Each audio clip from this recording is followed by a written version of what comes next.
Hello and welcome out to this episode of Outbreak Gamers. I'm your host, David Anthony, aka WebDave, and I am I'm so excited to have Crispy Bomb on the show tonight. Crispy, how you doing, buddy?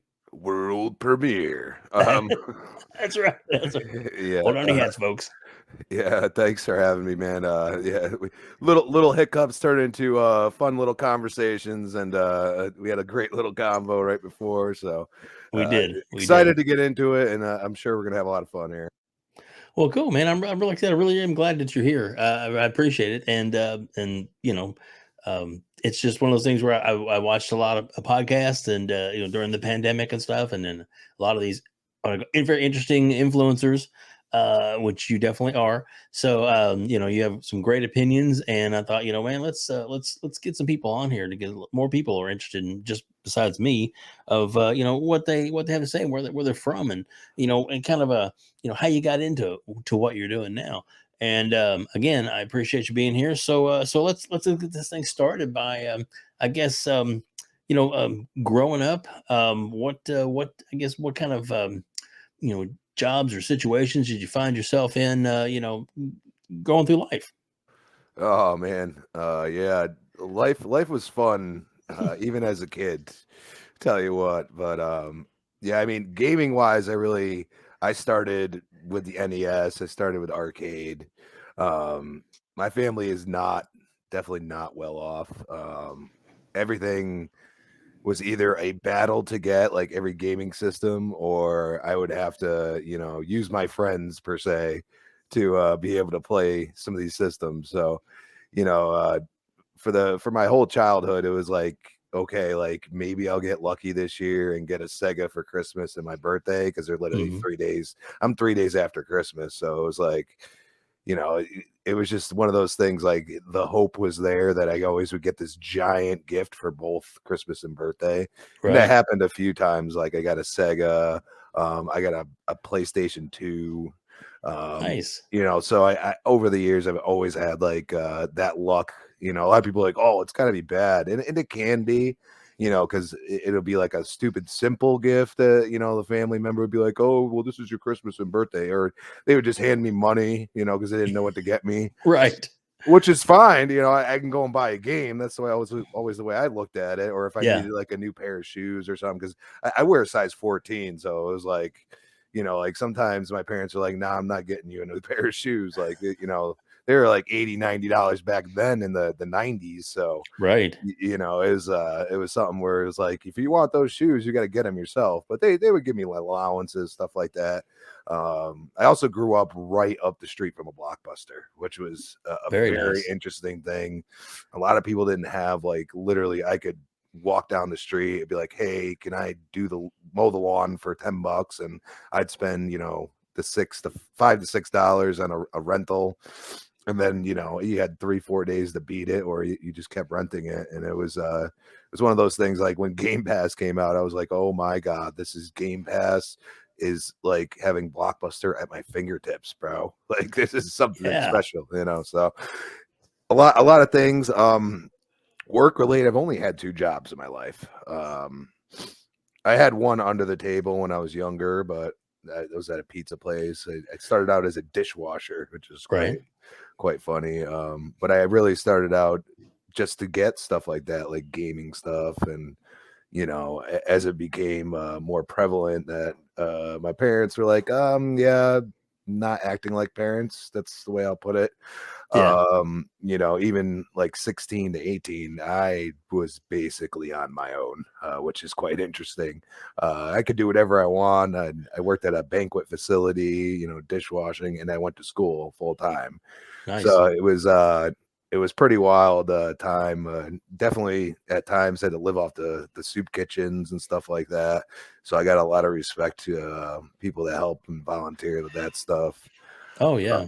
yeah, it was it was definitely like a good like 3 years of just like wow. And then I had to grow up fast. I mean, 18 years old, my mother like kind of came back around and was like, well, guess what? The house is getting foreclosed on. You got nowhere to live. Oh shit. Yeah, so it got pretty wild. Like I bounced around renting rooms. Yeah, it was rough. So gaming wise, like that was the last of my priorities. So Right, right. I have a good chunk where I just forget what I was even playing. You know what I mean? There's a good Yeah, 3 to 4 years where like it took me forever to get a 360, and and the only reason why I wanted a 360 over the PlayStation was because I played Gears of War, which is quite quite funny. But yeah, my buddy, he showed me Halo, showed me Gears, and I never bothered with them. I was a PlayStation guy through and through, man. I was, that's all I wanted to play was PlayStation. I played so many titles because of having that Blockbuster down the street. It was one of those things. I went from Sega to PlayStation because of out of necessity. There was nothing to play. right, It was just Sega died out. I watched it die in the aisles, for the love of God. Like, you could see when a gaming company is about done, and it started really with the Saturn. They designed it incorrectly. They yeah, really didn't think about the developers as well as they should have. And I had one, and I never made that mistake again. I mean, it's unfortunate to say, but I had no interest in the Dreamcast after buying the Saturn, and I didn't, there was a good chunk of it, I just had nothing to play, and I had this nice console that I paid hard, the money I earned, right, and it was just like, nope. So, I went PlayStation all the way after that, and it's one of those things like you got to value what you're putting your hard-earned money to, and I feel like sometimes people are just like too wild with their thoughts, like, how dare I like Game Pass, how dare I not buy games, instead I just use the service that provided to me. Like, I did that with Blockbuster. I didn't right, buy games, I rented them mostly. right, Yeah, if I found a game that I'm like, oh dude, like I can play this forever, then I would go and buy it because it would be more logical and cheaper. You know what I'm saying? But right, if I wanted to try a game, I just go down to Blockbuster and be like, oh, look at this came out. And I'd be the first one there. Like, if oh, new game coming out, oh, guess who was the first one there? Me. Because I'm yeah, like, yeah, literally, like, all I have to do is walk down the road and across the street, bam, I'm there. I'm the first one getting everything. People just get pissed at me, like, oh, you get that game? I'm like, dude, I live up the street. Like, what do you expect? come on over, let's play. Yeah. So a lot of LAN parties over my life, a lot. Yeah, I had like my PlayStation 2 is completely decked out. The only thing I didn't have is the online capability. You had to get that big old brick and plug it in the back because I had the right, old one. And my friend had it, so I'd go over his house, play SOCOM, play Killzone. He had that. yeah, And then he was just like he became obsessed with Final Fantasy 7. So he had to actually get rid of his PlayStation because he was no lifing Final Fantasy so bad. It was one of those new concept. It's like a living world, and he, like, every time he wasn't on it, he felt like he missed out on something. all You know? right, like Final Fantasy 11, the online, is that what you're talking about? No, it was Or 7. 7? It's Okay, 7. The okay, original. yep, Yeah, yeah. It was yeah, it yeah, was yeah, Final Fantasy 7 online, and he was absolutely like it's all he could do. And like I wasn't never like that. Actually, online was probably the last thought because I was like, dude, I was on 56K modems and shit still. So it was like, right, I'm like, oh, this does not work very good. Like, I would just rather just, get like, I had like the adapter for the PlayStation 2 that you had like the 8 controller ports, and oh, wow, we could literally play 4-on-4. Like, we used to play a lot of Madden, a lot of NBA. Live was actually bigger than 2K back then. oh, Uh, yeah, exactly, yeah, so we would do a lot of like tournaments, and like we'd play 4-on-4, or we'd just pass the controller around, and kind of we would just draft the whole. If we had 4 people, we'd draft the whole like NBA, and every team would be like our draft pick, and then we'd slowly like single eliminate until there was the person with only a couple teams left or whatever, and that would be the winner. It was an interesting way of doing it. But yeah, I've done so much gaming over my life, like all these like idiotic arguments on Twitter. They either get destroyed by me because they just don't have the contemplation that this plastic box is not your end all be all, bro. So right, I right, kind of, at times people are like, are you trolling? I'm like, I'm not really trolling. I'm just, some people need to get put in their place. That's the way I feel right, like it. It's like you're putting out misinformation, or your opinion is just so like toxic and bad that, instead of blocking you, let me give you this little tidbit of why it's so bad. And I generally don't get argued with much, to be honest. Right, right. Yeah, because they don't probably have a way to go once they see your side of the argument. So Yep, and and that's why like you'll hear me a lot. Like Game Pass is just huge. I mean, it's such an amazing concept. I couldn't believe it when it happened, and I even had people that were like, oh, you're not gonna buy Gears 5. You're supposed to be the biggest Gears of War fan. I'm like, why am I gonna buy it? I own it on Game Pass. Like, right, you know what I mean? Like I'm like, and I have people that I still dig at them to this day because they'll be saying the same things I said back then.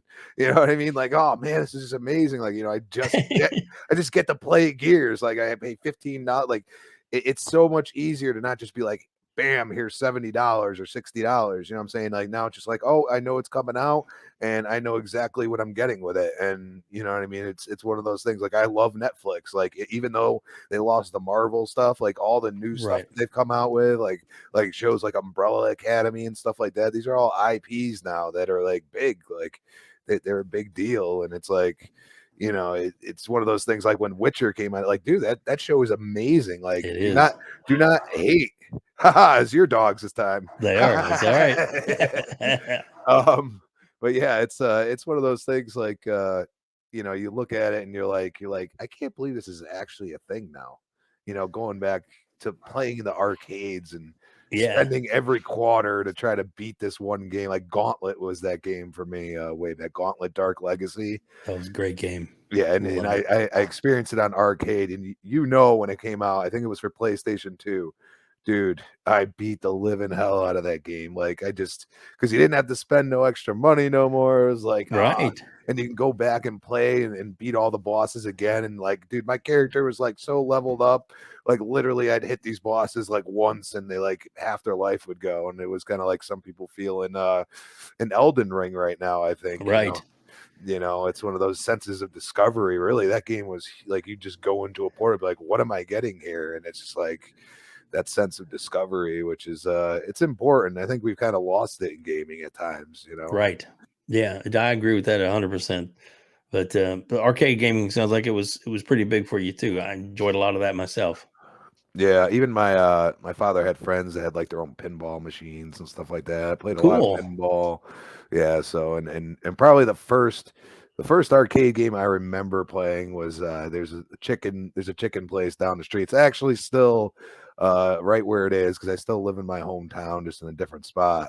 But and they had a tabletop Pac-Man and the old school, like you'd have to look straight down and Oh play. yeah. Yeah, so and think my parents like threw me in front of that, and like that's where they kind of supported gaming because they're like, oh, he likes something, and I was the only child, so it was like, well, we Right. got to let him be able to entertain himself because he's not always going to have a ton of friends or anything, you know what I mean? So that's where they kind of were actually supportive in game. It wasn't like, oh, you're weird, or like some parents were crazy. Like they're Right. like, you can't be just sitting there all day in front of that. My parents are like, well, I mean, what is he gonna do? Throw the football to himself? Which I did, by the way. Trust me, I did. There you go. Bounce you it know, off the house. basketball was bigger for me. I mean, I almost made a couple teams. Just things happen in life, but yeah, I was pretty darn good at basketball because that's all. It was the easiest thing to play by yourself. You know Right. what I mean? So that's one of those things. I played baseball. I played a lot of sports. I mean, sports games were bigger for me when I was younger, and I mean that's how I became a Chiefs fan. Actually, played NFL '94 and '95 with Joe Yeah. Montana, and Yeah. that team was so OP. That team was so OP. It was I hit the crazy. wrong button. Sorry. What the fuck? Oh, dude, I tell you, I'm a pro here. Like I'll just keep going and I just ignore That's good. That's good. it. That's good.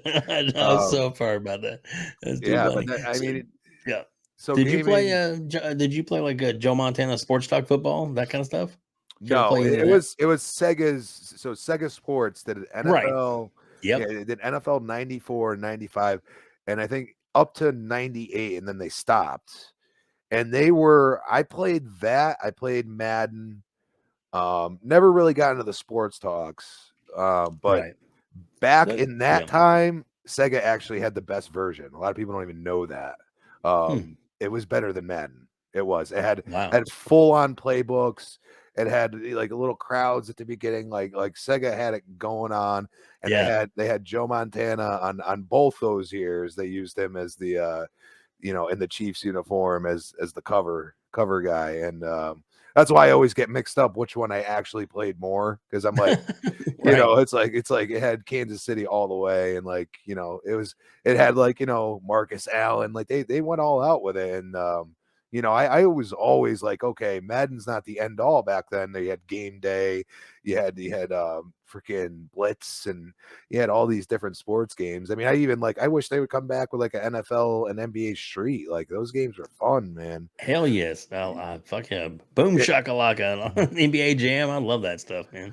yeah, and Street was like just like the next version of it. It was Hmm. I played the hell out of that game. I was like, man, this is what I remember, just different. You know what I mean? Which is good. But yeah. So I've definitely sports games, gotten a lot of shooters. Like SOCOM back then was big. It was something like I played online all the time at my buddy's house. He had it all set up. Um, it's crazy how many different systems, and I've played the 3DO, I've played the Jaguar, I've Me what I mean, too. like I might not have ever owned them, but Right. I always had somebody that had something, and I'm like, dude, I gotta try this. Like I never Oh heard of it. yeah. It was never about like, yeah, you're like, okay, I was a big Sega fan back then, but I wasn't like, ooh, you're a Nintendo fan. Like all this stuff now is just hilarious to me. I'd be like, somebody would be like, oh, all I got is a Nintendo. How's this Sega thing? I'm like, dude, like, you ever played Streets of Rage, man? Well, you can come over and play some Streets of Rage, bro. Like, and then they'd be like, dude, this is awesome. You know what I mean? Hmm. And it was one of those things. Like even when Virtual Fighter came out back then, dude, that thing was next level. You know what I mean? It Like, was, yes. a Yeah, it lot of definitely was, history. man. Oh man. And obviously about today's standards, you may look at that and go, ooh, but it's like when it came out, that was the shit. That was the thing, man. People love playing that. I loved like Yeah. Daytona and all that, man. That racing, Daytona, that was cool USA, too. heck yeah. Yeah. But yeah, it's just wild. Like where I'm at now, I got a basically a small PC in front of me, and I'm like, yeah, I mean, didn't think I was gonna go there, but I was even a PC gamer at times, which is Right. quite because I had a Gateway 2000, and back then that was my aunt. She had a little money, and she slapped that baby, and I was like, oh, no life it, AOL and chats and all that stuff, like Yeah, yeah, yeah. just meeting people, like this is all new to us, like everything that we have now. I'm just like I look at it and I go, how is this even feasible that I have a computer in my hand? Right. You know what I'm saying? I still look at it and I'm like I had a Nokia phone and I was lucky that I could play Snake on it. Think There you about go. that. There you go. It's Yeah. just a lot of people need to humble pie themselves, and I think a lot of this younger crowd that gets all in a tizzy about freaking stupid plastic box got to realize what you got, because we didn't have this stuff, man. You know? Right. And it's definitely changed somewhat for the better as far as the graphics, the abilities of the consoles, and I guess the accessibility for a lot of them now too, for people that necessarily couldn't you know play the kind of games back then because of handicaps, or just like you said, if you were financially strapped, where well, now with Game Pass, holy crap, when I ended up getting the Xbox on the All Access, and I knew about Game Pass, but I didn't really give a shit about it. And then once I got that, and it was included in being able to purchase a system, I was like, this is awesome. And now I don't think I could live without Game Pass. I mean, it's so it's great, man. It's so much variety. I mean, it's there's still stuff on there I wish it was on that's not, but over 400 games right now. It's always something to play. Well, and I look at that and I say, okay, so every Xbox IP I don't have to worry about buying. So that's a Right. beautiful thing. So like, and I made this mistake. I went and bought it. I should have waited. I knew I should have waited. It was for Game Pass reasons. I thought it was going to come to Game Pass. That's besides the point. I could have got it much cheaper now because this is when I started really playing it. Cyberpunk. Oh yeah, Went out and bought it, you know, when it came out, and I had the, you know, just my One X at the time, and it was just a glitch fest. And I'm talking like falling through floors, stuff like that, like very like, you know, game breaking for me at times, glitches. And I right, was like, okay, I had periods of time in the game which I really enjoyed. I said, I already bought it. I already played enough of it. I'm just gonna, before I really get mad and hate it. Everybody's already said all the things that they're seeing. You know what I'm saying? I don't need to say anything about it. You know, it's just another right, person with all these problems with the game. So I'm like, I'm just gonna shelve it. I'm gonna uninstall it, and when they come back, you know, with the next gen patch, which they kind of did, I guess there's still a little more that they're doing behind the scenes. right. But I'm back, and I've already got like 20 hours dumped into it. You know what I mean? And I'm like, Oh, it's great. Yeah, yeah, it's so much better. And like so much better. you could see the ray tracing in there a little bit and stuff like that. These are all things that like people don't realize. Like when you play Gears as long as I have, you see this stuff before other people see it. You know Yeah. what I mean? Like you know, my One X had shadow ray tracing on Gears 4. A lot of people don't even know that. You Wow. know, like they were putting this stuff in on Unreal Engine for a while before they had. That's why, you know, Hive Busters, it looks so good, dude. They Right. already got UE5 stuff they're messing with. Like, you know what I mean? Like, they're not telling you that, but Right. let's be honest here. Like, who else is Epic going to give it to? I mean, seriously, it's always Gears that pushes the UE engine. Like, that's what it is. They code for them. Like, a lot of people don't realize that. Like, the Coalition is a very important studio for gaming in general because you're going to get innovations from them that are going to help other games in Unreal Engine, and there's going to be so many studios using it, you know, for this next gen. You need a dev like that that just can tinker with it, and that they have all those devs in house. And that's why you don't see this, you know, when Rod left, everybody thought there was going to be this mass exodus. There's not. You know, some people moved on because they didn't, you know, they're done. Like, you know, Gears Right. is an old franchise at this point, you know, oh six. I mean, think about that. Some people are just like, okay, I made the fifth installment, I helped, you know, make it great again, I'm done. You know what I mean? And I think Gran Turismo, they're going through a shift in time right now, and they don't understand what they're doing. It's Right. a pretty sad thing to watch because Yeah.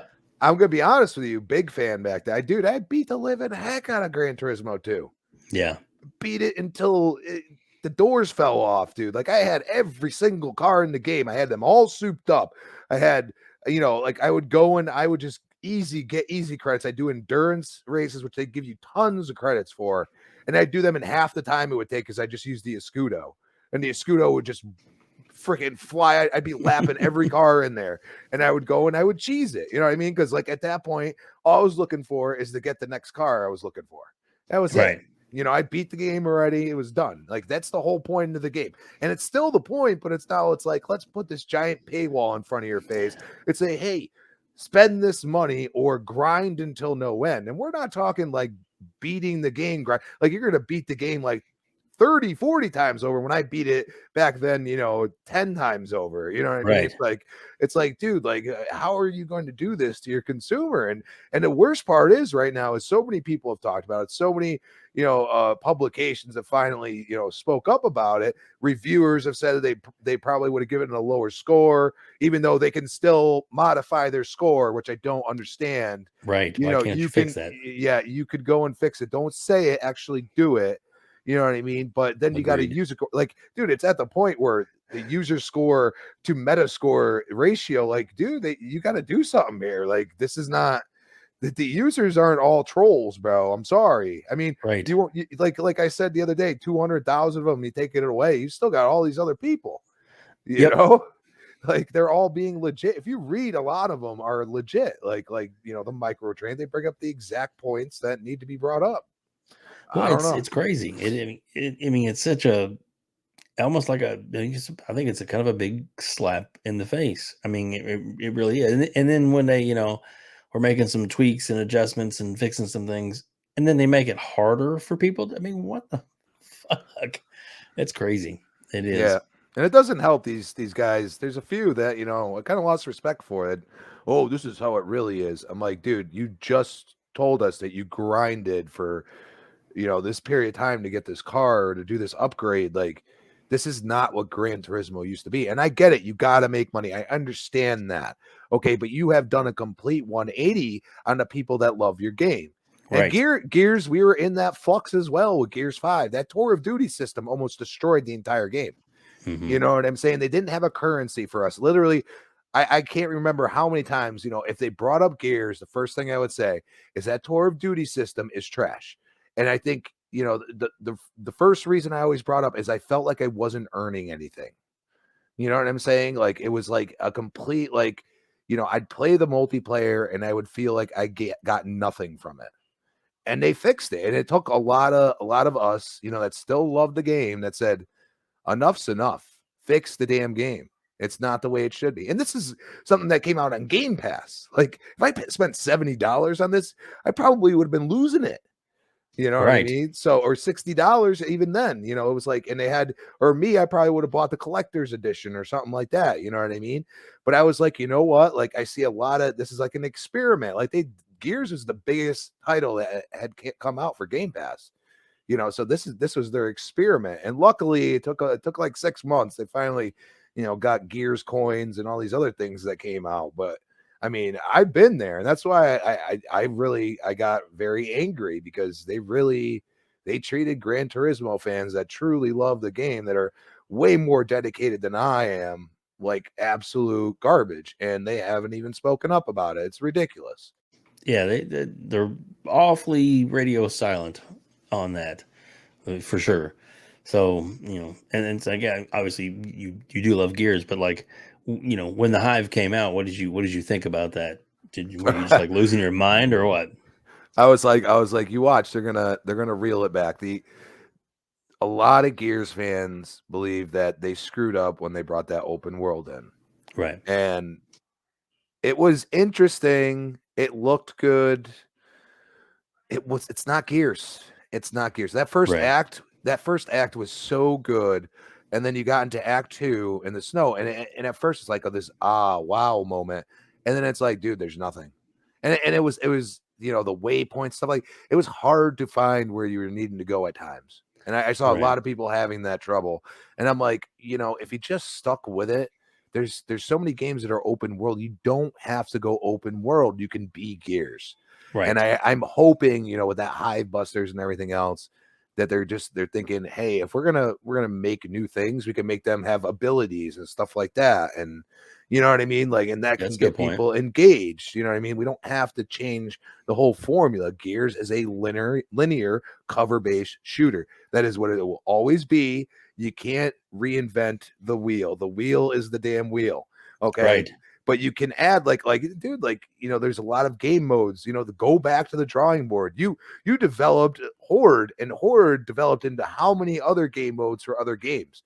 You guys are innovators. Do not forget that. You know what I'm saying? It's just one of those things, like, dude, like, Gears 2 is one of the most innovative games ever made, if you really look at it.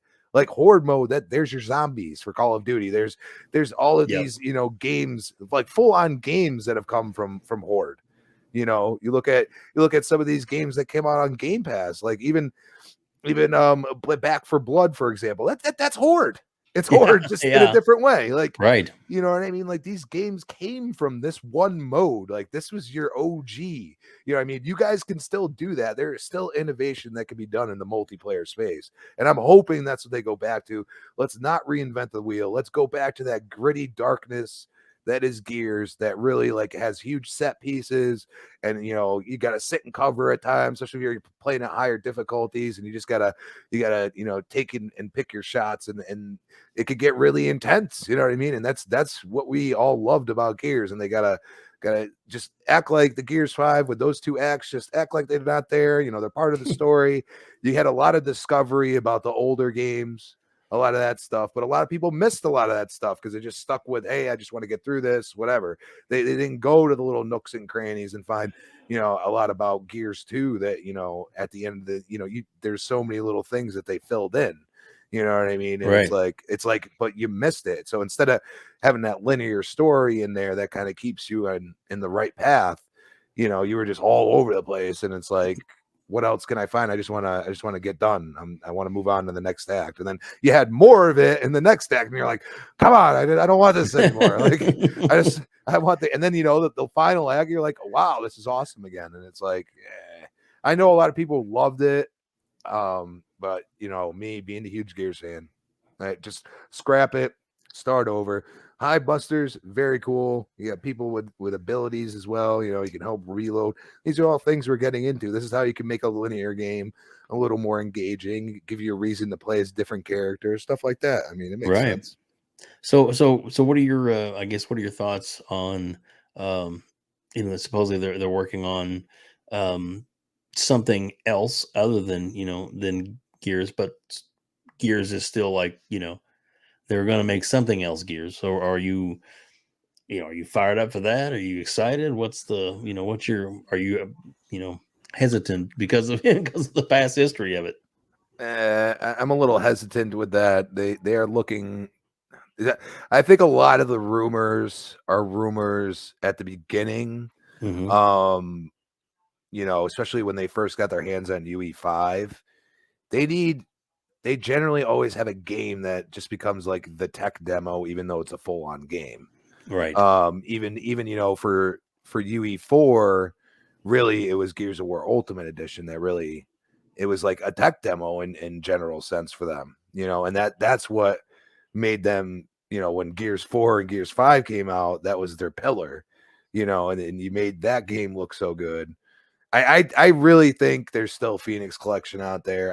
I have inklings. I know a few people and per se, and they've been right.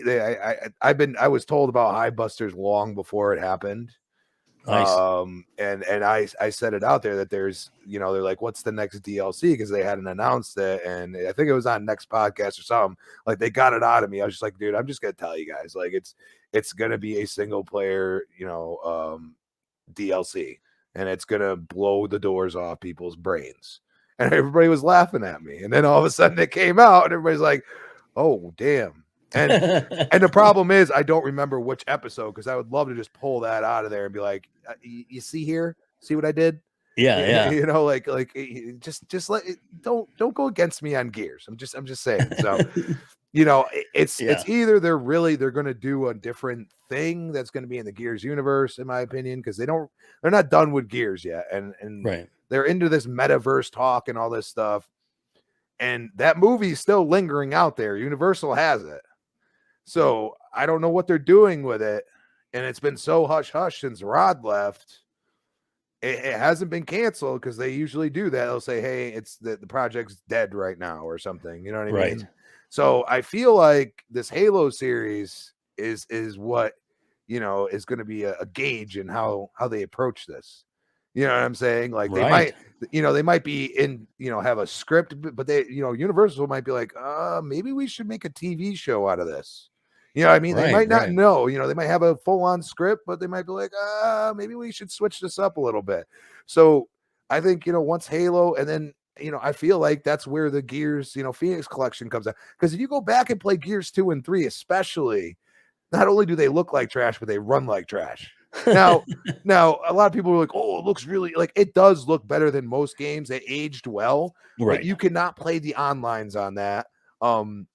It does not use the power at all. Like the beginning of Gears 2, I challenge people. You go and play the beginning of Gears 2. That was, especially think of back then, like '08, is one of the greatest beginnings of a game you've ever played. With Prescott's speech and all that, and the sheer scale that they were showing of, like, the army going into battle. And it was just like it gave you chills back then. You're like, imagine that in 4K with, variable refresh rate. They could probably add more NPCs in there. You can make it look even at a grander scale, like when you're riding Betty down the, through the trenches, as I like to call it. You're just, Hmm. all those, like, it was just like a little stream of, imagine just having all these locusts around you. You know what I mean? Like just coming out of nowhere. And it's like you could add so much more with the power of these consoles at this point. Agreed. And you can really make it a set piece and really, be able to upgrade other people's games just by, tinkering with it in the Phoenix collection. I think it would be an awesome idea. So you would you'd be more of a like a, I guess a refresh of it with some modern technology, or would you like Resident Evil it, where they, like basically this the original story, but yet they went in and totally, Ultimate. redid some of the stuff. Well, they already kind of did Ultimate Edition it. Right, right. But Ultimate Edition, see, that's what a lot of people like. That's where I kind of blow people's minds. Like, dude, like Ultimate Edition was built in UE4 because you know what I'm saying. And then these, Gears 3 was UE3, Hmm. and then Gears 2 was that in between UE2 and 3, but they Hmm. that's when they didn't call them UE2. It was just Unreal Engine. Right, Yeah, you know what I'm saying? So they just that this was just another, they would call it like, 1 point dot something. You know what I mean? That's the way they right. would name it. And now they were like, okay, it's UE3 now, and that's what it's gonna be. You know what I mean? And that's what we're Hmm. gonna do. We're gonna put out a new Unreal Engine iteration every like 8 to 10 years, somewhere around there. And Right. now the tool set they have now, you can still take Gears 2 and 3, and those would be the most work, but you can move them slowly and painstakingly over to UE5. Um, Be you, nice though, wouldn't oh, dude, but in it? Ultimate Edition would be the easy one, Right. but Ultimate Edition, they tweaked enough in that game where they kept the OG Gears players that were still playing the game even to that at that point. The first one and online, like it was, oh my god, I went and played it before the game came out because they just gave it to us, and I'm like, oh my god, this is horrible. Like, please make this better, and then I go and play, Ultimate Edition. I was like, this is not the same game. This is crazy. So I would hope Phoenix Collection. Another idea I had, kind of out of the box, but you could make a first person horror game in the Gears universe. And That'd be cool. you really think about this, okay? Emergence Day, you are just a civilian surviving. You know what I'm saying, dude? Like Yeah. you go around that corner and you got a corpser that just comes out of the ground. You know what I'm saying? Like that Right. that is horrific. You know what I mean? And it's in first person. You're just like running for your life. And then, maybe at the end of it, maybe it's a short little game that they could tinker in UE5, and you go to the end of it and you join the cog or whatever and you become a soldier. You know what I'm Oh saying? yeah, yeah, yeah, yeah. So like basically a civilian, and all this horrific stuff starts happening to you, your family, your life, the world, and you're like, oh shit, run kind of thing, and Trying to survive. survive. Right. Yeah, yeah. Maybe Trying even to if it's survive. just the night, you know what I'm Yeah. saying? And Yeah. and that night is just, That's a good it's idea, kind dude. of, you know what I'm saying? I brought this up a while. I was like, man, that would be something really cool. And I think it would get a lot of people rethinking the Gears of War story and stuff like that. Because all they do is say big broody guys and space aliens and all this, but there's a really undertone to the whole story, and it's really about friendship and love and also surviving and trying to keep the human race going. So Right.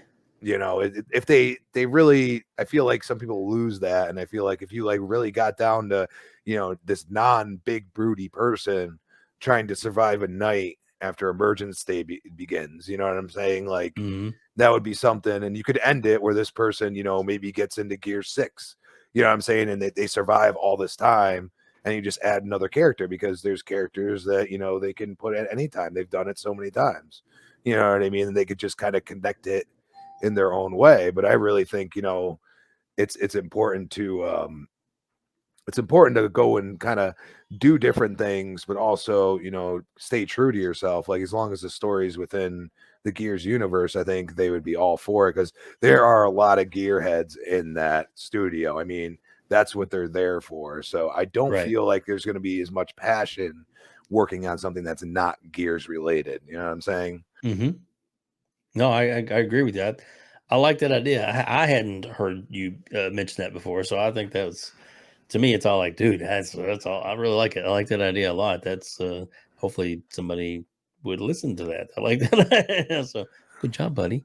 I like that. That's Appreciate it. Appreciate no, it. dude. That would be really cool because I love survival horror. I love horror games in general too. So to bring the horror element out of it would be, I mean, because it is horrific. I mean, aliens coming, destroying the planet, and coming up out of the ground and killing people, and it's like, yeah. So that would be that. It makes a lot of sense. It would work really well, I think. So, So let's talk about some of the I guess how you got into um being an influencer, as it were. You got, I guess, invited to some podcast, and you started you started doing some things with that. So let's get into that a little bit. How did the to where you're now on some shows? How did that happen? Yeah, that's a wild. Actually, that's a pretty wild story, and All right, let's do it. I threw that little nugget in your ear. That's what I was trying to do because Yeah. it's one of those crazy things. Like I never thought I was going to be doing this. Never thought I'd be on 3 podcasts a week. Right. Never, even thought about doing my own show now. Like that's the next step. You know what I mean? And I guess I'm doing it. Some people would say backwards or the natural way. I don't know. I mean, it's like I've gotten a following because of what I talk about, but at the end of the day, like the ultimate goal is to have your own show. Right. A lot of people like that's why, and I just tweeted at Noof, like Noof's a pillar to this community. I mean, Noof is an OG. You know what Right. I'm saying? Like he's the reason why I'm a podcasting now. He's one of the people, like Lady Foxfire. I mean, she is like, you think I'm a huge Gears fan? Like Lady Foxfire is the biggest Gears fan. Nice. And she is just, she knows everything. She's read all the books. I haven't gone through all that. Like, you know what I'm saying? Like I'm a huge Game Gears fan. I haven't even scraped the lore that they have because I'm just not a book reader. I'm not one of them people. You know what I mean? But I know people that read all the comics, all the books, everything. And it's just like, you guys have no clue about some of these people that really like you should be, looking into. Like if they're having issues with their loved game, like you gotta take it. You gotta be like, yeah, they're right. It's one of those things. Like I just started off just being in the chats like most people. And one time I jumped in. I don't know if you ever heard of OSTAP. It's Mel. Mm-mm. She's the one that really got me to start podcasting. I went and she used to do a lot of community type game nights and started playing. I think at one time it was PUBG and stuff like that with her. And Right. and we were in party and all that. And I brought up the whole point that, about something about, what Xbox was doing and whatever. And I got like on this like little tangent that I do, I mean, I just, No. it wasn't a rant. It was like, There's a I'm difference. bringing up some really good points. And Hmm. she's like, would you be on my podcast? And I'm like, sure. Like, I don't know really. You're going to have to help me figure out how to do all this. Cause I never, I just open up my phone, go on YouTube, be like, oh, coffee casuals and consoles. Let me watch them. Yeah. Like I used to watch, like, that's why I got so mad the way like Crap and Mooch and all them guys act now.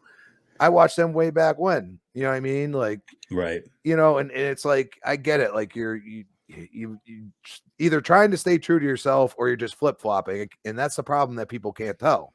You know what I'm saying? It's like me, I always critique whoever. Like if Xbox ain't doing good, they ain't doing good. But I don't ignore what PlayStation ain't doing either.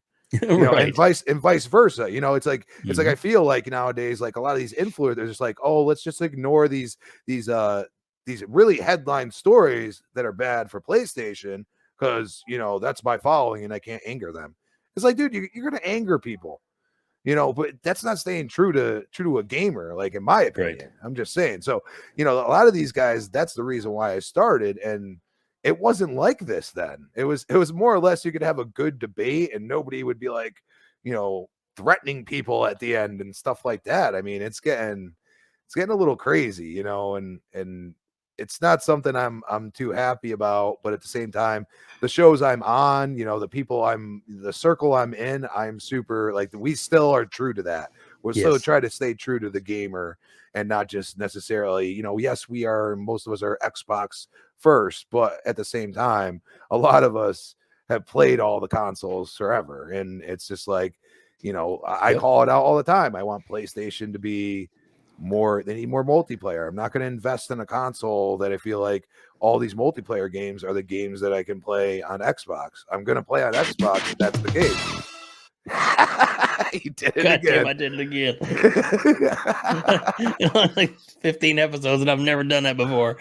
Wow, sorry, dude. It's all good. But yeah, this all started, I'd say Jesus. 2017 is when I really started podcasting. Yeah, yeah. Oh my God. And I think she still has the original, because she ended the show like 2 to 3 years ago. Mhm. But I think she still has some of the OG ones that I was on, and I was starting out, and I was using my cell phone. Nice, man. I'm about to check that out. Yeah. But you know, it's one of those things like, so then Jay, I'm trying to think, Jay, Supersonic, like all the guys, they approached me at one point because I guested on Retro, Mhm. and they were like, "Hey, would you want to be on there?" And that was like, that was my first, like, hey, there's this branch out now, you know what I'm saying? And they're like, so I became a Retro panel member, which is like, we all say on podcast, but now we're starting to talk about more current stuff. It's just off the cuff, no really linearness to it. Just like, oh, yeah, we can talk about this now, you know what I mean? Like, which I love. I mean, I love just Yeah. BSing. Sometimes we don't even talk about games at all. Sometimes Yobi gets on his WWE rants, and we talk about wrestling the whole time, and I go, wrestling's not what it was, and I'm like, okay, I'm gonna go and make food or something. Like, Yeah. it's one of There those, you go. it's because there's no topics. That's what I love about it. Like, everybody can just Nice. say what they want, Mhm. and there's no filter, nothing like that. And that's why a lot of people are like, how do you do it? How do you do 3 podcasts a week? And I say, really, all 3 of them are totally different. They They are. really They are. yeah. And so I was on there for a while, and then next is kind of really weird. They I was on the same show with Bot, because at the time, Coffee Casual and Console, Mel and Bot were together, and so they were always there. So Bot knew, and as I got better and better, he was like, man, he had me on next, and I just fit right in with everybody, with K Mega, with Pred, with in Dark Optimus wasn't there, and apparently I didn't know, but behind the scenes, Dark was like, I gotta take a leave, I gotta leave, and he actually suggested me after I'd been on there a couple times Nice. for me to replace him, and that's how that started. And then I started guesting on, Breakfast with Boom, and I think like an Xbox Factor, a couple, whatever he was. It was really just Breakfast with Boom and one other show back then. It wasn't Primetime Gaming. It must have been an Xbox Factor. Right. And I guested on that, guested a couple times, and he's like, dude, you want to, you're somehow able to get here every Breakfast with Boom, just about, because everybody else bows out on me, and I'm like, do you want to be on here, because you really bring up some great opinions. And he was one of the first, like, it was like bigger, like, you know what I mean? I was getting like steps up, and I'm like, well, absolutely, it would be like a huge honor, you know what I mean? And like, now realizing like one day me and Boom are probably going to meet, because we only live like an hour and a half away from each other. That's very cool. Yeah. Yeah. So I mean, I'm trying to think like, like, because my house is fairly, like, we I moved in like 3.5, 4 years ago. I still have a lot of work to do, but I mean, that's kind of what I'm thinking. Like, everybody in the Northeast, I'll be like, hey, we have a party here. There's a lot of hotels around if you want to stay at a hotel, and I have a big old like gamer party here, and I think that would be awesome. I got a That yard would be for it and cool. everything, so that's kind of something in the back of my head. Like, even if it's next year or something, when really everything feels much safer, you know Right. what I'm saying? But it's kind of a goal I'm looking at now, because the state of my house right now is like, I need put a lot of little touches in there, and I'm like, I want it to be real nice. So everybody be like, yeah, like, and have a good time, and see what I have accumulated, despite all the hiccups in life, as I like to call them. But It happens um, to all of us. yeah, oh yeah. But and then that was probably where I can't even count anymore how many podcasts I've been on. To be honest, I don't. I tried to count it way back like a year ago. Right. I mean, I'm probably approaching like over 50 podcasts I've ever guested on. Wow. It's crazy. And the 51 now. it's got to be somewhere up there. It's at least Yeah. over 25, but I'm sure it's more than that. I've literally got called out in the chat and been like, you can come on and You know, like because me, I just, and I think you could tell, I don't back down. I'm not one of them people, and I can be respectful. I really, Right. Yeah. I don't have to sit there like you're gonna be beating your head against the wall because you're gonna try to tick me off, and it's extremely hard. And that's where like I feel like being behind the scenes now, sometimes it's like it's either toxic or it's not, and it's really what do you make it? You know what I mean? Right. You don't if you don't if you follow the wrong people, that's what it's gonna be. It's gonna be toxic. Yep. And like sometimes like you'll see me get into arguments with people and it's just something I found on my feed. I don't follow that person, nothing. But it's Right. just so asinine and so plastic box warrior that I just have to destroy it. Like it's just like it's part of and people are like, "Oh, you're just, like some people are like, dude, like didn't realize like you really like you pick fights." And I'm like, "No, no, no. I pick certain fights. I pick misinformation fights." Or Right. or, I call people out when they're being stupid because I feel like everybody just throws their thumbs together and starts just ranting off the handle and then, they don't realize what they're saying. Right.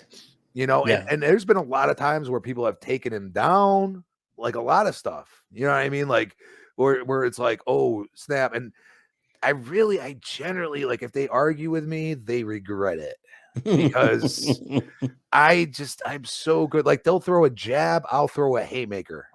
Right. I and it's one of those things like, I put it out there on Twitter the other day of who just blocked me. I didn't block him. He threw a jab and I threw a haymaker. I'm sorry, dude. And I Yeah. thought I was being funny because at the end I put hashtag burn, that 70s show, one of my favorite shows, like, Right. Right. Kelso burn, you know what I mean? Like I thought it was funny. Apparently it rubbed them the wrong way, but I really don't care either way. I mean, if you're gonna act like that, by all means. I mean, don't sit there and take jabs at me because I don't have my own damn podcast. I get it. And I always thank everybody like yourself for all the work you guys put in behind the scenes that really doesn't get seen. All I get to do is just freaking talk. You know what I mean? And which is just it's something I never thought would happen. I always thought if I was going to go somewhere and be on some of the bigger podcasts. I mean, I remember it was the Bethesda announcement or something like that, and boom, just did a pop-up cast, and it happened to be on a Wednesday when I'm home, and I got in there, and there's 1,000 people in there. You know what I'm Yeah. saying? And I'm like, dude, there's 1,000 people listening to me right now.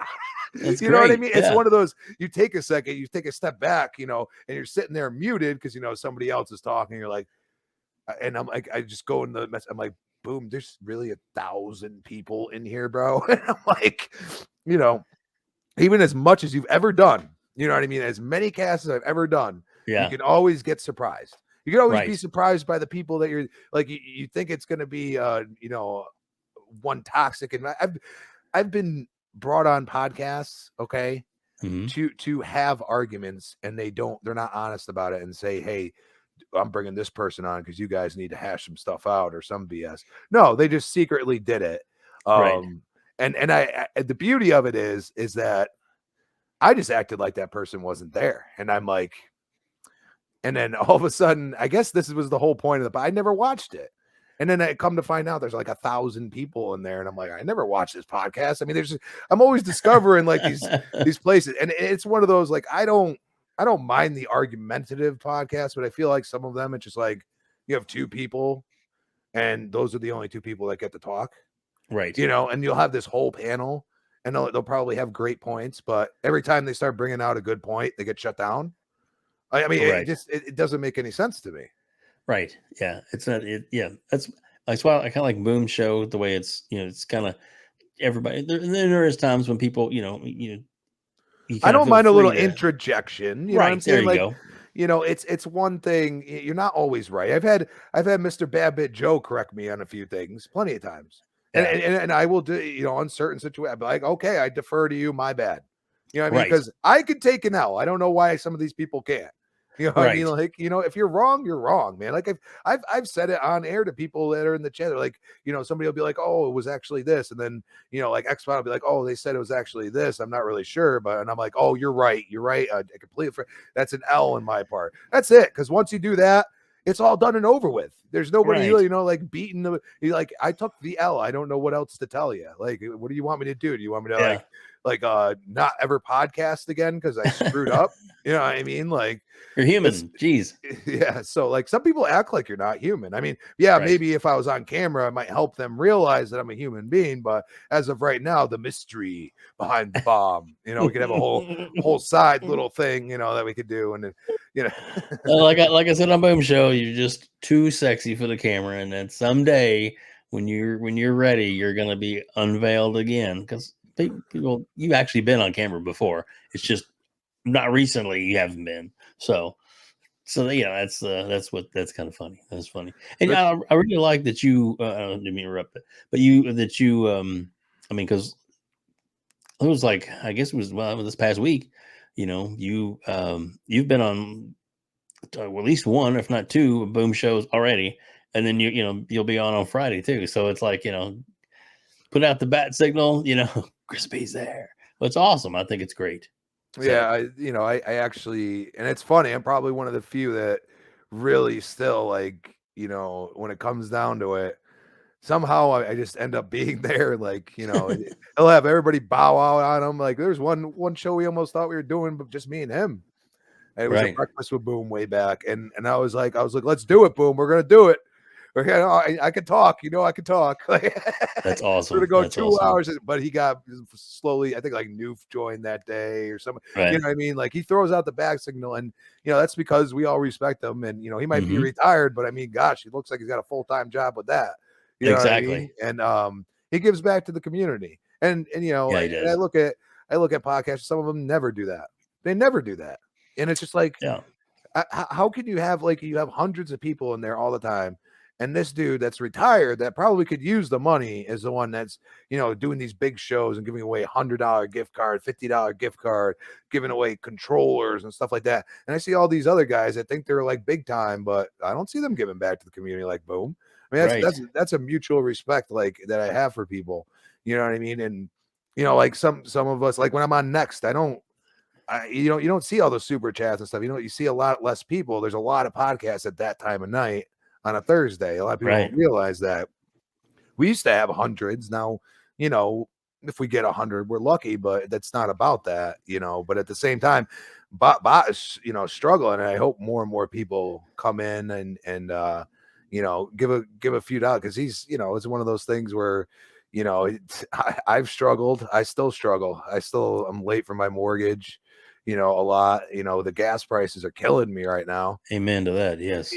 So some people, this is a little extra thing to put, a couple dollars in the tank. And I always Right. appreciate the people, like people don't know like what people are going through. So sometimes, throwing $2 in that super chat is a big deal, man. And I know a lot of podcasts, they won't admit it, but a lot of people that are struggling. And unfortunately we see a lot of times, people reach out when it's like nearly too late in some ways. Right. It's one of those things. Like I've seen too many brothers just not with us anymore, and it's just crazy. And even through all the warrior talk and all that, like there's a human being at the end of the day. Like, Yep. and even if I never agreed with their opinions, I bygones are bygones when it comes down to it. Right. Yeah. And that's another thing that I really like about you is that, like I said, you definitely don't back down from a fight. You definitely have an opinion on just about everything, and you get passionate about it. Especially if there's like the other day when we were talking about the Sega thing, excuse me, the Sony thing with the Gran Turismo, and it was like let me tell you, boom, and it was great, and that's the kind of thing that to me is exciting. Uh, to watch. You have a good passion for the subjects, and you definitely you know what's going on. You're not a BS guy, and that's I like that a lot too. So kudos there, Crispy. Yeah, it's much easier to tell the truth than lie, Right, right? it is. Yep. And you find and with social media the way it is, somebody's gonna call you out, man. And this is where a lot of these, like, literally, if I really wanted to be like that, I get said things. Sometimes I'm just like, I'm not even gonna respond. That's so dumb. You know what I'm saying? So Yeah. then I just screenshot it. I mean, you should see how many screenshots I have.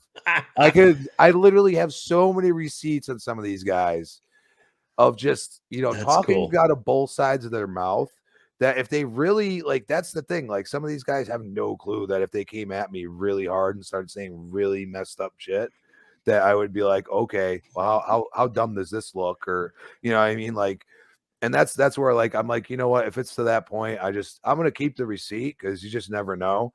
But Yep. I'm just gonna block that person or mute them. I mean, that's where I'm at.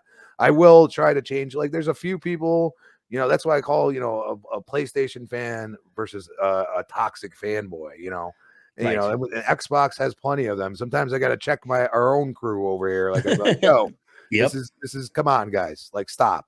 You know what I mean? Like, Right. enough. I'm sick of seeing this. I'm gonna just start blocking you guys. And generally, like, one of us, like me or Boom or somebody, goes out and throws that on Twitter.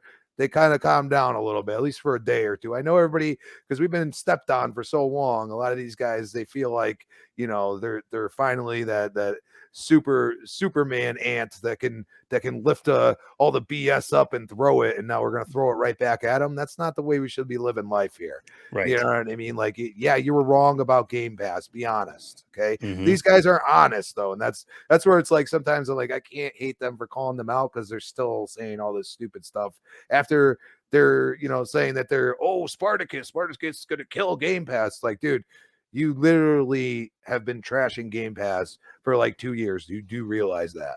Like, Yeah. You so sure about you're that? telling us that the Spartacus, which is a Game Pass like service, is, so you're down for that, and it's going to kill Xbox Game Pass, but Xbox Game Pass bad.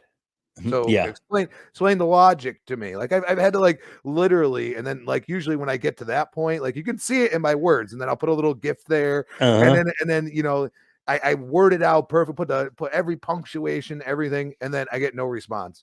Because Right. they're like, and sometimes they just take it down. You know Yeah. what I mean? Which, that was the goal. I just take it down. Just stop. You know what I mean? Yep. Because you're gonna have all these, every troll in the freaking world's gonna come at you about this, and then you're gonna be whining later that you're getting death threats and stuff. Well, you kind of asked for it. Yeah. Yeah. In Exactly. in a way, how these people are. You're kind of one of them, but now you're gonna go and whine about it when you put out these stupid opinions. I've had, like, maybe one or two, like, oh, stupid Xbox or something. I'll get somebody that's even, like, they've gotten on my console. You know what I mean? Like, they'll freaking come at me because I have, I say my name every time, and I'm Right. like, oh, stupid Xbox. So what are you? You're on Xbox, Yeah. like, Exactly. Hmm. you're Interesting. messaging me in Xbox. So what are you then? Yeah. That's how I win arguments so easily. It's like, nobody, you don't really, like, just kind of take a step back real quick and be like, I don't have to argue with you at all. All I got to do is say one question. Yeah. Like, like, some people just, they don't. And that's where, like, my memory comes into play. Like, all those little stories, I can go into, like, even bigger detail. Some reason I have this lockjaw memory. Like, I can remember that I definitely said certain things on certain, shows, just not what Hmm. show, stuff like that. Like, I'll Right. go back and, like I can't count how many times somebody's gotten credit for something I said, and I'm like, you know, just whatever. And then Yeah. they'll be like, "Oh, what are you talking about?" I'm like, "You're talking to the guy with the memory and the whole freaking panel, okay? So don't give me that." Like, Yeah. like, my memory is crazy good, and, like, even at work, it makes my work life easier because, like, we have codes because I'm a butcher, so, like, every piece of meat has a code, and I'd say Right. I'd have 80% memorized, which I'm talking, that's, God, like 2,000-3,000 codes. So I see the piece of meat, the code pops in my head. I don't know. Wow. Yeah. Yeah. Yeah. It's like, I don't know. They described it as like semi-photographic memory. If I write it down, I read it and I say it, um, like, I'd say 80% of the time it's embedded in my brain at that point. That's cool. That's cool. So, All right. Meat question, real quick. So, what are your feelings about flat iron steaks? I love them. um, if they're done right, they're good. The Yeah. problem is that grizzle in the middle, if that's not removed, it Right. actually has a very liver taste to it. Yeah. Yeah. which some people like, but it has to be removed correctly. And that's the weird thing. We used to sell the heck out of those. Yeah. And I got people all because the blade steak, it leaves it in there, and it does. It has like a very livery, but people love that taste. Some people, so, and it's Yeah. very tender. It's actually the second most tender piece of meat in the entire cow. A lot of people don't realize that. That's So cool. the flat iron is the second most tender. It's very underutilized. People don't even know about it half the time. But yeah, And it's it's usually not too expensive either. That's what I like about it. yeah. I mean, right now they're mid range. They're like buying a sirloin basically. Right. Yep. But we can't get the blades, like, and I don't know what they're doing with them at the the actual big factories, but I Right. can't get the blade to make the flat iron. And I'm like, I've been ordering it for months, and like we used to sell the heck out of anything that came from that piece of meat, we would sell the heck out of it, and it was good profit. And now it's like we can't even get them, and I'm like, well, this sucks. You know what I mean? Yeah. But my favorite steak is a ribeye all day. Ribeye or Oh, a chuck eye. Chuck eye, yeah. I actually like a little more. And chuck eye is just that part that the chuck, which is the shoulder of the cow, and the rib. Mhm. That's the part that meats, and they leave it on the chuck. But it's just part of the ribeye in general. So like Right. look for those if you like flat iron, because it's also reasonably priced. All right. Chuck eye is like a ribeye. That's what they'll. So if you're in the grocery store, and I'll look there's for only it. like 3 you get off of every like large piece of chuck. So Mhm. it's if it's there, buy it, because it's usually around the same price as a flat iron. So I definitely will grab definitely it. look for it, dude. Thanks. I don't It's even a check this the butcher's meat secret talk. steak. Butcher's secret steak right there, baby. That thing is There you go. delicious. And we also love the I guess the chuck roast. That's I don't know, slow cooker chuck roast, 6 hours, falls apart, just awesome. Oh yeah, chuck is So, chuck is a good piece. It's got great flavor. We actually make when we go camping, we make her friend makes beef tips out of the chuck roast. And oh, but it's that's so dude, good. it's like candied beef, bro. Like it Oh man, slathers and dude, like it's like that doesn't last more than 10 minutes, and it's just like a whole pan. She'll do like gone. 10 pounds of that. We'll eat it all, man. It's so good. But yeah, definitely love cooking, smoking, anything like that. You probably, if you go through my Twitter, I've posted tons and tons of food related stuff. And I think that's why, I might say something that a lot of people don't agree with, but they know at the end of the day, I'm gonna go on my rant.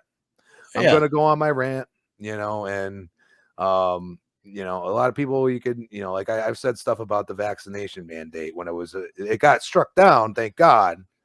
But I said a lot of stuff, and I have the right. I was working of through this whole course. shit. You know what I mean? Like all this, I was still working. I didn't have no option.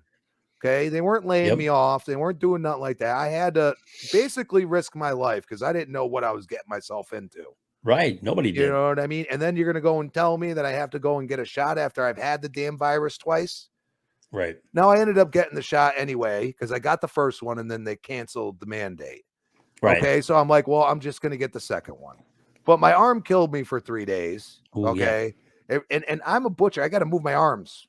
You know what I'm Right. saying? I'm not sitting there. I can't just leave them and just type. You know what I mean? Like no, I got to actually I got to lift stuff. You know what I Right. mean? So it was a hindrance on me. And I just, I still to this, I am, you got to have your rights, Yep. and that goes for anything. Like everybody has their rights, and you can't just selectively take them away. And I will always have that stance because if a woman wants to keep a baby or having that's absolutely their right. So Yep. don't tell me how to what to put in my body. If it's entering through a needle, through anything like that, that's my right. And that's where I went on a rant. And you know what? I thought I was going to lose 100 people. I lost like 5. Right. Yeah. Because at the end of the Oops, day, dogs. you got to look at it this way. Were you in a sense, and that's some of the people that came at me. I was like, all right, did you work through the entire pandemic? Did you work in front of hundreds of people every single day? You know where everybody was at? They were at the grocery store if they weren't at home. Yep. Yep. Right there So in the thick of it. So, it's once again, that's my argument capabilities. I'm just like, dude, like I don't have to go any farther than this. You haven't been working. You've probably been sitting at home and behind a computer. And I'm not saying that's not a legitimate job. What I'm saying to you is I have been around hundreds of people every single day with an entire, like the pandemic was going crazy, Right. and Yeah. I got it before we even knew what it was. I got it. There's some podcasts I'm sure I can go back where I sounded like I was going to die on there, but it was something. I was so sick. It Wow. was January 2020. I was so sick, and I thought I just had the flu. I was out of work for a whole week. I lost Wow. my taste. I didn't know what it was. And I almost went to the ER. I was close. I have asthma. Mm, And not knowing that, I could barely catch my breath. I went through an scary. entire inhaler pump in a week.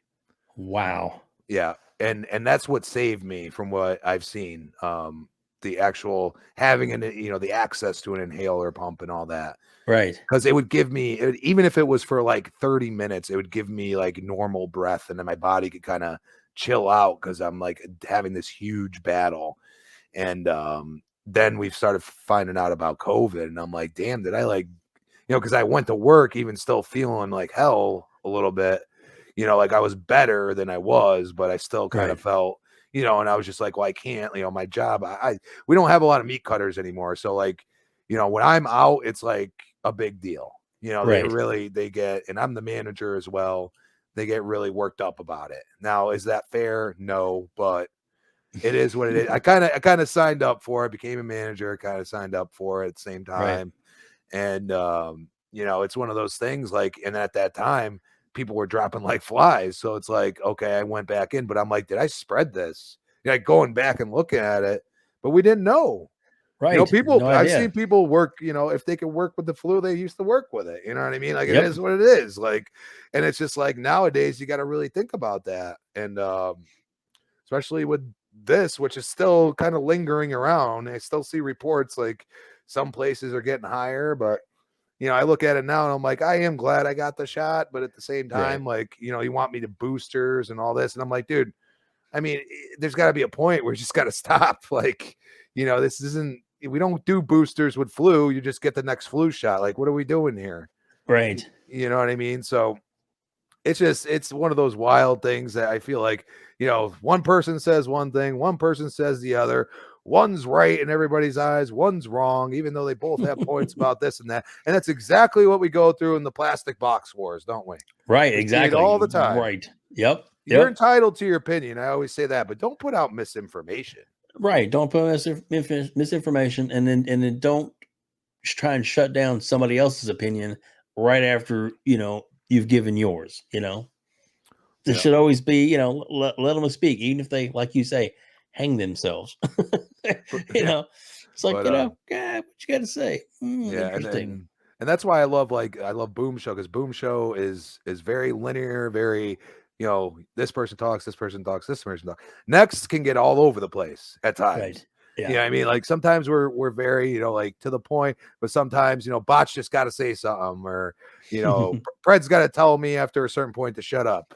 He does. He does. I'm fine with it. It's funny. That's like the brotherly love we have. That's why it says Yeah. family member, because I mean, I've been on there for so long, and sometimes I like to be honest, like Breakfast with Boom, I say panel member because like I feel like there's always like somebody new coming in, somebody leaving, and that's just because everybody, life happens, and I get it. And it's Right. 10 a.m. on a Friday, and most people, a lot of people are still working, on Fridays. Some people don't. Some people, they can listen at work. I'm not one of those people. Like I wish I could listen to every like podcast I could, but no, I can't be sitting there listening to podcasts. I gotta cut the meat. You know what I'm saying? So, Right. Right.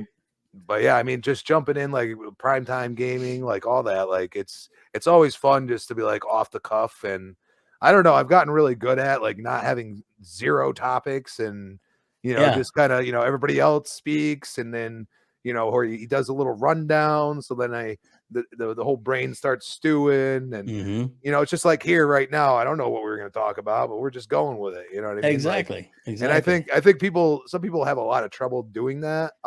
Even Right. I used to. That the confidence I've gotten from podcasting is Through the roof. incredible. Yeah, Yeah. because I used to be very, very shy, and didn't really talk a lot and stuff like that, especially in high school and stuff like that. I was kind of like this individual, like this, ooh, mysterious, you know what I mean? Like, Like and not showing your face. I'm just kidding. But one no. day, Yeah. you'll see it. You'll There you see, but go. I'm gonna have a There you full go. setup. You can go That, back. that, that, You can go back to that'd be Game awesome. Beyond the Box, and go. You can go be a stalker on my Twitter. There you go. That's what I'll tell everybody that's wondering. There you go. There you go. Because it looks like the way Boom does it, because he'll a lot of times, even when he's got a subject and he'll go to the next person, he'll like twist this, you know, and what do you think about this? And then and that kind of like gives you a Yeah, okay, he kind of pulls feeds the you a little bit. question. He Yeah, pulls the question. And he like gives like one person this like kind of certain part of like and it's the awesome. way. Yeah, and he's like very good at that. And I give him a lot of credit for all the work he's put in and being Definitely. able to like regardless of being retired or not, he's still it's a lot of work to put into those shows and especially like and he's gotten better about the show notes. But he used to be like full on like ridiculous Yeah. like 30 paragraphs, some of them like like he's cut it down a lot. So when you get that in the DM, trust me, it's he's cut it down a lot. Or sometimes he'll just be like, well, we got 2 topics, here you go. Like he's like, so he's not going through as much time, which I appreciate. He doesn't have to, Right. we all know, like, we can go and we got the subject, that's all we need. But I do love, like, it's always fascinating because like you get a little bit tidbit from the thumbnail, but when I'm kind of like, the bat signal, I jump into primetime gaming. It's like, Yeah. what are we actually talking about? Because he turns that little, like that little question in the thumbnail into like this whole thing, Yeah. Yeah. Yeah. and when I got in the other day, I really didn't even realize what this dude from Moon Studios said. Like, and I didn't do all that research. I just heard about it and I was like, he's just being an idiot. You know what I mean? Like that's the Hmm. way.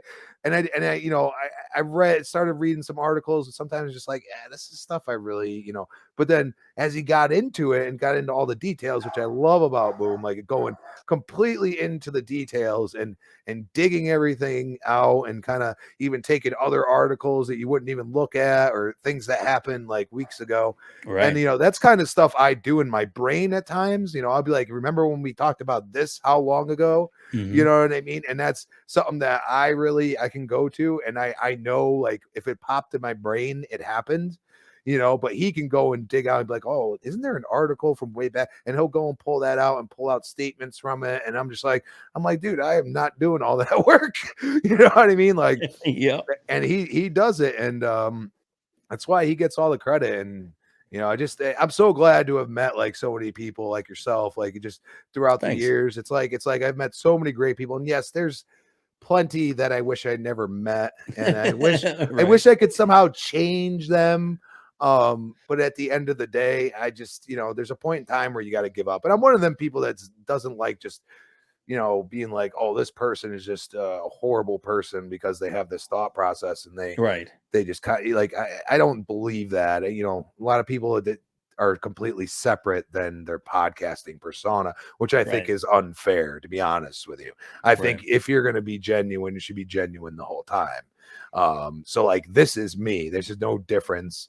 Yeah, I don't talk in world premiere voice all the time, but I like to throw those little things out there. Maybe somebody will see it Yeah. and be like, "Hey, you should be a voice guy for us." You know what I mean? You And should be I'll be like, "Hey, yeah, I mean, I would rather do that than cut meat." I'm just saying, the because real crispy bomb. I love cutting meat, but it's gotten to the point where it's like, man, like less and less people want to do that job, and we're stretching thin now, and it's like, especially after a pandemic, nobody wants to be around people like that. You know what I Right. mean? Like, so, and then, the workforce and I'll say it, these kids that come in here, they don't want to do half the shit I Mm-mm. do. You know what I mean? Like, Yep. and if I go and being a manager, it's extremely difficult now. I mean, I have to tread lightly. I could hurt their feelings by telling them to do something. I'm not joking, I okay? Like know. this It's is the sad. world we live in.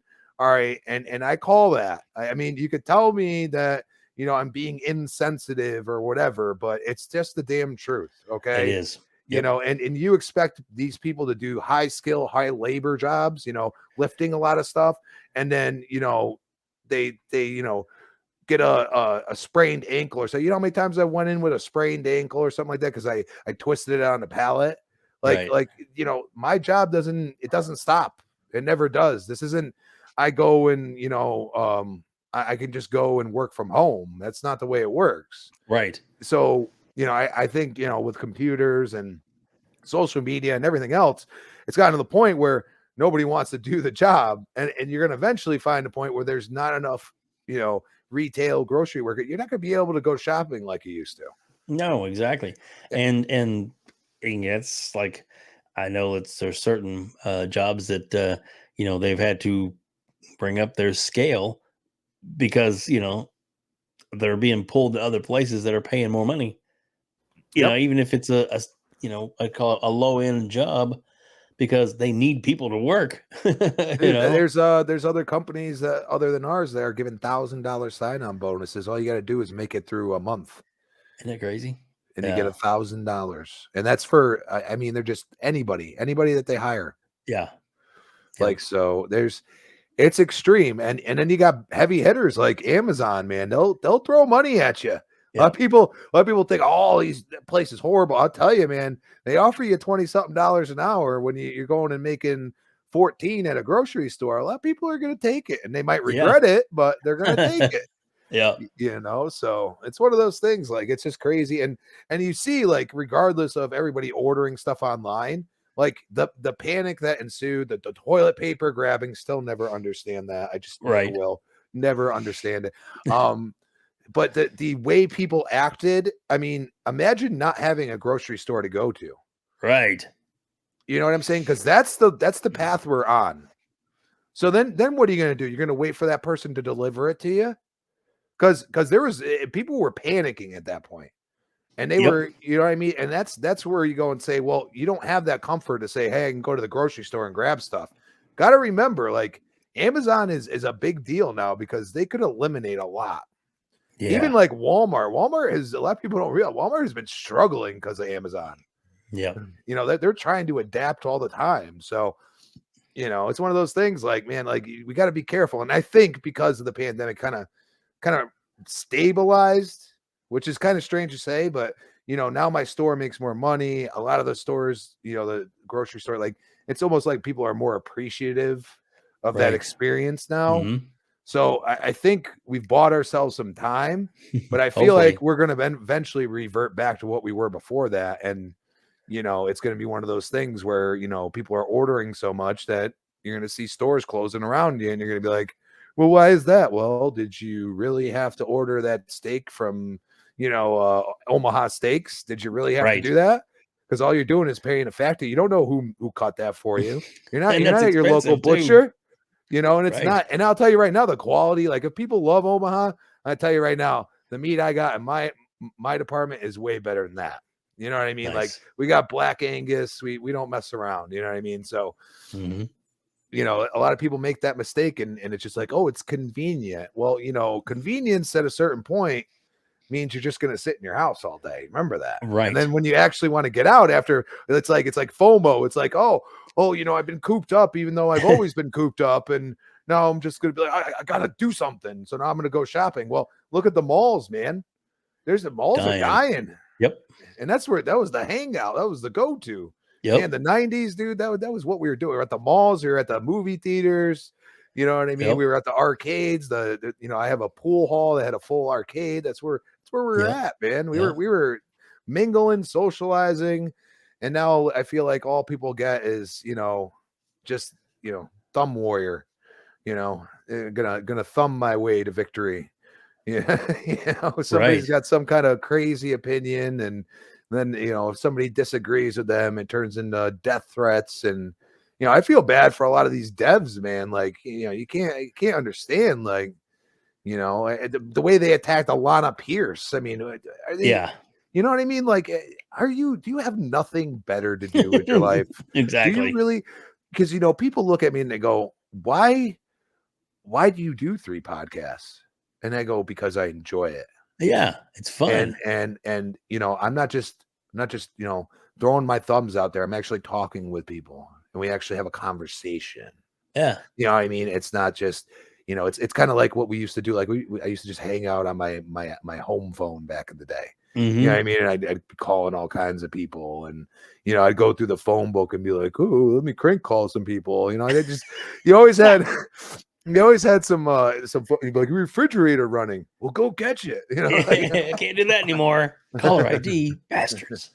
Oh, Yeah, but we Jesus. that's the thing. They didn't have they don't get the kind of no holds bar and fun that we had. You know what I Yeah, mean? Like, exactly. we didn't have any strings attached. We didn't, if somebody had a problem, it was basically you go meet in the baseball field after school. You know what I'm saying? Yep. And hash it out. Whatever. Sometimes it end in a fight. Sometimes it just end up with a bunch of yelling, and everybody would pussy out and go home. You know what I mean? I'll go Like, home.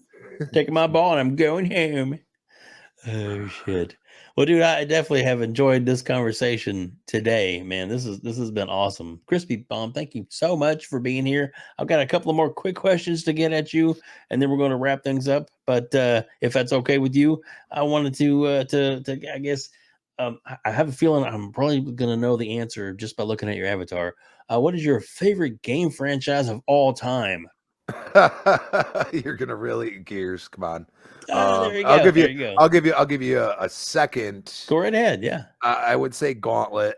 Um, that was a great game, man. It even really was. seven stars was too short, but it was a pretty. They tried to make it something a little bit different. It was too different. I really wanted them to kind of just make Dark Legacy like, you know, with the times, because Seven Hmm. Sorrows was pretty good.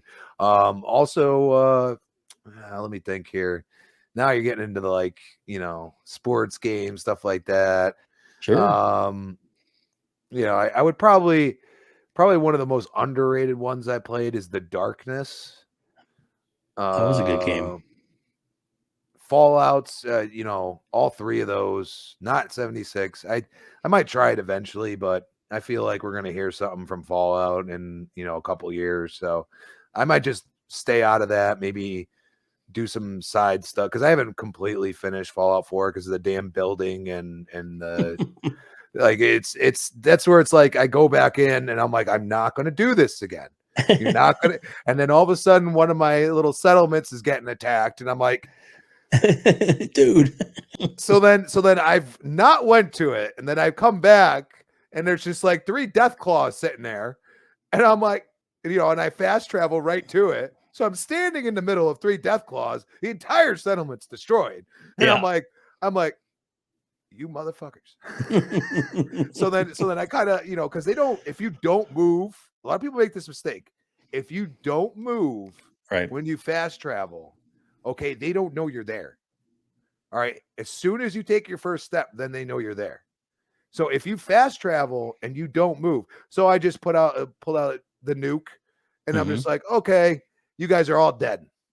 And I forget, I must have thrown Awesome. I must have thrown a smoke or something, and they all kind of congregated around. I threw something that would attract them, and then I Right. just threw one nuke, and they all just obliterated, and it was just funny. But it's one of those things, like, you get off track, and that's what I loved about Fallout 3. There was really none of that off track stuff. There were side missions and stuff, but Right. I hope they kind of reel that back and kind of go back to the roots a little bit instead of all this building, because I know people love it, but you can always go and play Fallout 4. It's still there. You know what I mean? Right. Right. It's there at some form. Let's get something new going. Yeah, I'm with you. All right. My next question for you, and this is the big finale question. Um, so, out of the games that we know are coming out, like games that have been talked about or already, I guess, mentioned or unveiled.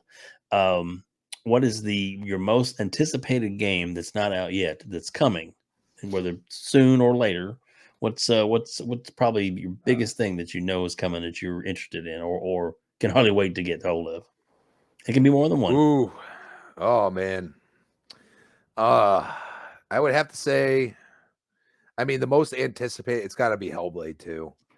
Yeah, I agreed. I think anybody that's sleeping on these guys, you are going to be sorely mistaken. And I think people are going to have emotions when by the time they complete this game that it's really, I think it's going to be a huge game changer, and it's going to be like huge for like people that may have a mental illness, like, or anything like that. Like, you're going to see, and especially I hope they kind of update Hellblade 1. I feel like they can do a few little tweaks in there, because I really had trouble with those puzzles, man. Like, they really at times were just so frustrating. And I feel like they could do a couple little things to make it a little bit more accessible.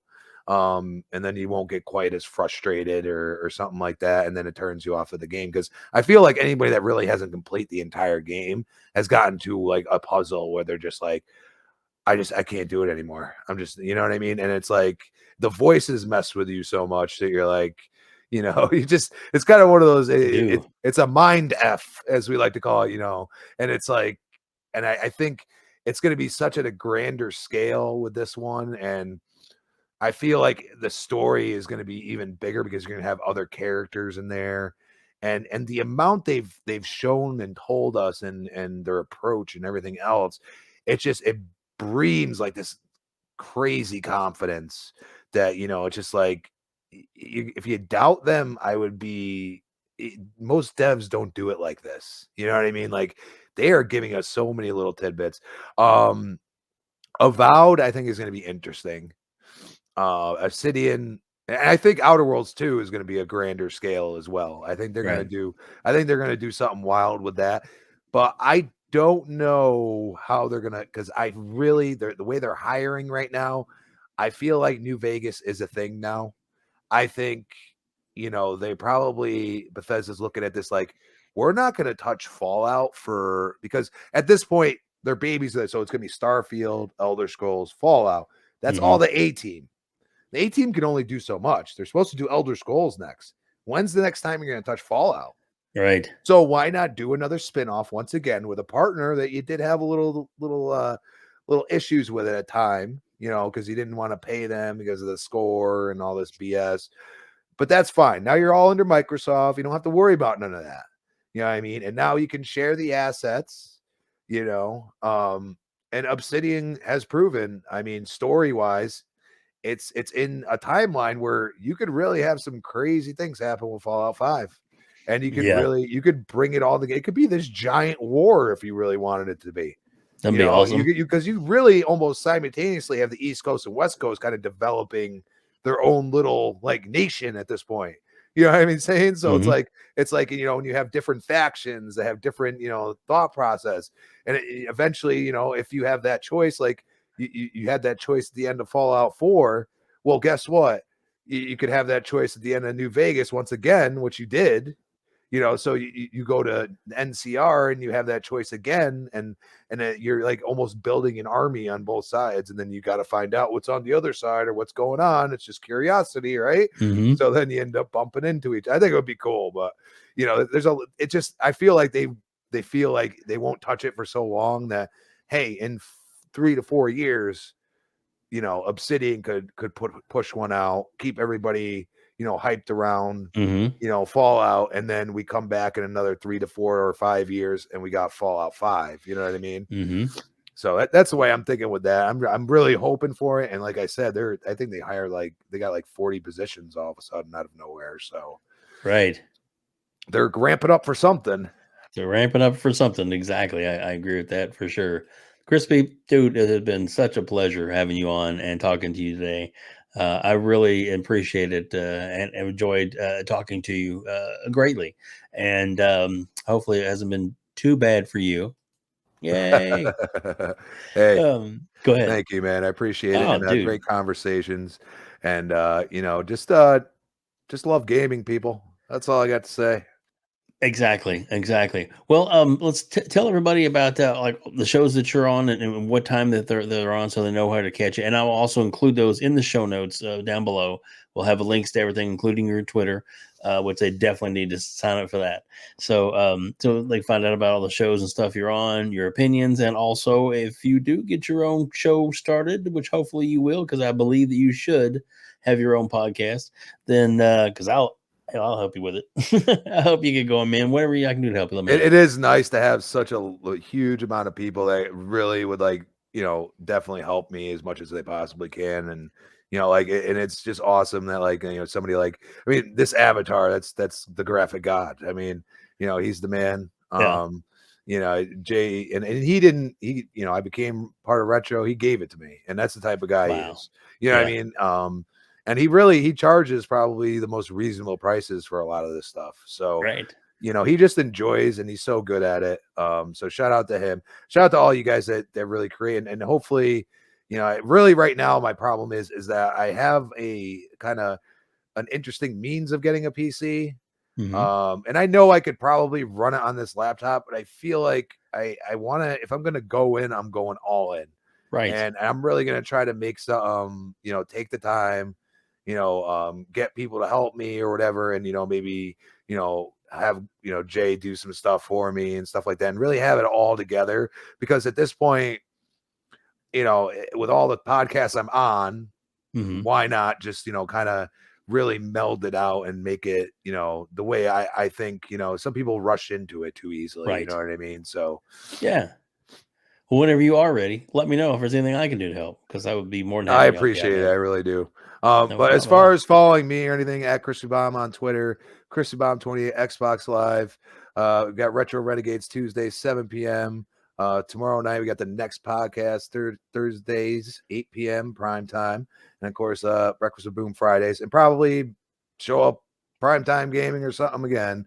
Never know. You never know. I come in like the Dark Knight or something like that. So Exactly. The it's one of savior. those things. Yeah. So it's always fun. And, look forward to seeing you guys hopefully next. And, down the road Fridays, me and WEBDAVE will be there ready to Heck roll. yeah. And, Heck yeah. We got like, Hope Law once, this week, so that'll be cool. yeah, I actually watched his video. I almost fell asleep, but I watched it. No, Yeah, he breaks it down the best. It's he just does. sometimes it's like, man, like this is a lot.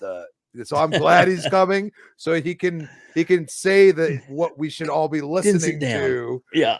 before everybody else talks, so we can sound smarter than we really are. That's the way I look at it. So look forward to Exactly. it. Well, dude, thank you again for being on here. And thank you, everybody, for watching Outbreak Gamers. You can check us out at outbreakpodcast.com. It's the best way to see all of our links and social stuff.